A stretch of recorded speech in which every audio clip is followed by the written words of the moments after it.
Hey guys, last video for this morning on Saturday.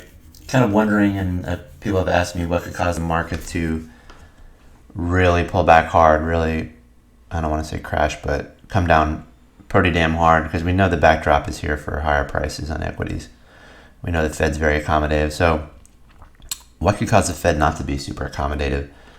And this is a little bit of a weird scenario or thesis that may or may not play out, assuming that it's an election year, obviously, and the Fed and the current regime are working together hand in hand trying to keep this market together. Obviously, they had no other alternative than to pump liquidity into the system and do these repurchase programs. But now it's risk on. I mean, you're basically telling managers out there, CEOs, that it's okay to take risk. You're telling businesses it's okay to take risk.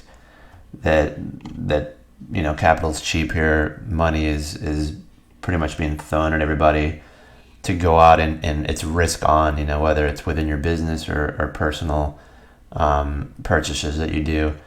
And, that being said, it becomes a little bit of a scary scenario. We've seen in the past what's called taper tantrum, meaning that the Fed had to taper on the liquidity they were producing in the market and with respect to interest rates and not be so accommodative and kind of what I call mopping up the system. And the market did not like that. The market's on steroids right now and it's inflated and muscular and it does not want to go off its cycle. If it goes off its cycle, it gets very small rather quickly. As long as it can stay on the cycle, the internals are unhealthy, but it can keep putting on muscle. And the market right now is on steroids and you can't really stop it for now. But what if things were to change on politics? I mean, we've seen a lot of social unrest. What if, let's just say, Trump didn't have a shoe-in or wasn't 100%? I'm not sure that the new regime, that if the Democrats get in, would be so accommodated with the Fed to continue this backdrop that we've had on interest rates and liquidity.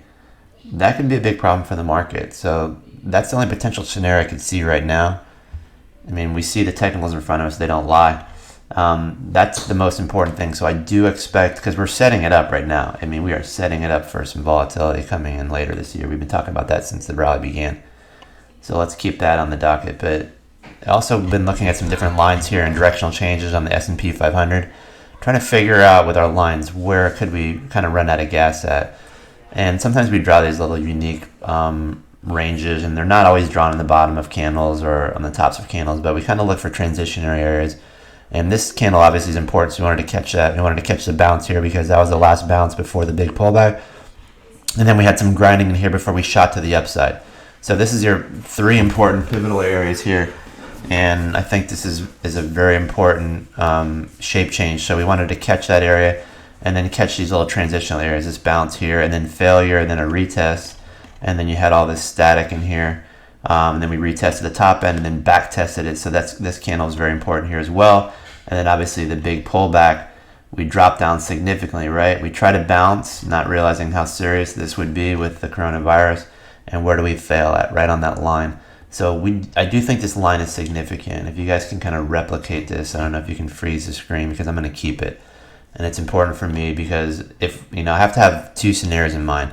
If the market continues higher next week, where do I want to start some shorting at? And it doesn't mean just shorting S&P 500. It can mean looking for the stocks that aren't behaving properly, like I did with Dollar Tree, and shorting those, the ones that didn't have follow through. I'm probably not just going to openly short the S&P 500. It's too strong. I mean, people have had their ass handed to them. Sorry for the language, but why not pick on the stocks that are just being pulled up because the market's moving up? There's a ton of them out there. I'm going to make a list of those, and those are going to be shortable stocks. Because once the market tops out, they're not going to get the benefit of the macro market to pull them up anymore. And they're going to be standing on their own and they're going to fail. So this is the line that I'm looking at. I mean, where does that put this at? It depends on the time frame. These are daily charts here. So it could be around 324. It makes sense depending on what time frame, like I said. But what if we pull back next week? We need to have a list of stocks to buy. We need to be ready for both ways, right? And we're going to do that for the subscriber to try to figure out which ones to buy and where to buy them at. But if we come in and we're green Monday morning and Tuesday, and we're still raging to the upside as the squeeze continues, this is a really important line I want to start looking at to see where we fail at along here. And it should be really interesting to see if this line is pretty accurate. We might be just a hair off there too.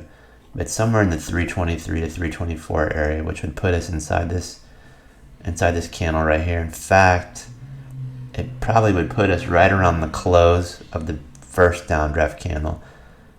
This one's going to be tough to get above. I know we said that for a while, but as we grind higher, we can take a little bit more, I guess you'd say, confidence in knowing that some of these candles are now going to start to act as some serious resistance areas, especially when we're hitting overbought on the daily. We can start looking at these with more significance. So keep that in mind. I think it's going to be a crazy year coming to the last part of the year, especially if we keep moving higher here. It's going to leave us pretty vulnerable, and it should be interesting.